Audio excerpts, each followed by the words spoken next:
Welcome to the Slop Temple. We pray this video helps. In this video, I will explain how to use the equalizer in DaVinci Resolve. First, navigate to the Fairlight page, which is dedicated to audio post-production.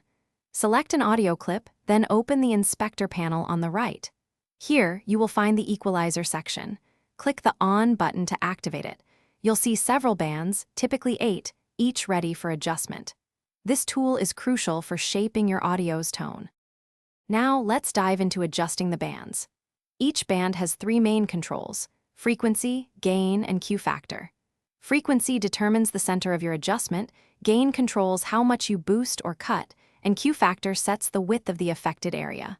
For instance, a high-pass filter can remove low-end rumble below 80 Hz, while a low-pass filter can clean up harshness above 10,000 Hz. Experiment to hear the impact. Mastering EQ involves strategic boosting and cutting. To make vocals stand out, try a subtle boost around 2,000 to 5,000 Hz. If your audio sounds muddy, cut frequencies in the 200 to 500 Hz range. For a persistent hum or buzz, a narrow notch filter can precisely target and remove that specific frequency, often around 60 Hz or 120 Hz, without affecting the surrounding audio.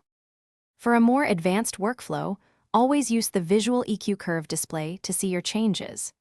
Regularly toggle the bypass button to compare your processed audio with the original, ensuring your adjustments are improving the sound. Once you achieve a great sound, save your custom EQ settings as a preset. This allows you to quickly apply your perfected settings to other tracks or future projects, saving you valuable time. Thanks for watching. Consider subscribing if we helped you.